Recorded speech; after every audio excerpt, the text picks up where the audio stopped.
Yeah, so rock crawling, a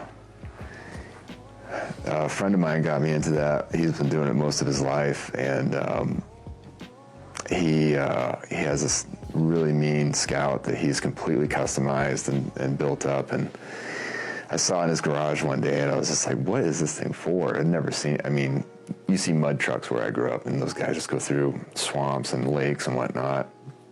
And it wasn't really for me, because like whenever I took my truck off-road in the East Coast, I'd have to take it apart, take the hubs out, clean all the mud out, re-grease everything. It's just like, this is not for me.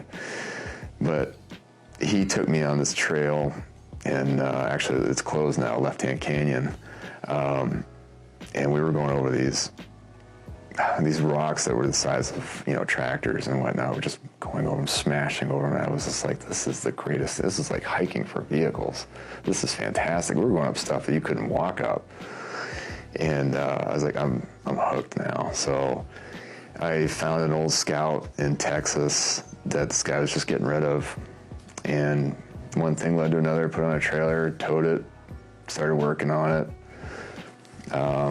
Started learning as I was going. My mechanic ability was okay at that point. I could rebuild small motors and stuff, but I didn't really know how to weld. I didn't really know how to do the geometry and the math that was involved. So it was definitely a very slow process. I'm not a fast mechanic by any means, and I do things over a lot. I'll cut stuff off and start again, but I got everything on there. I made my own Lincoln lockers on that, which you just weld the spider gears together to make it so all four wheels spin, and super annoying when you're on the road because they just chirp around every corner. But took it out to Moab, lost the brakes on a hill, crashed into a tree, rolled it over a couple times.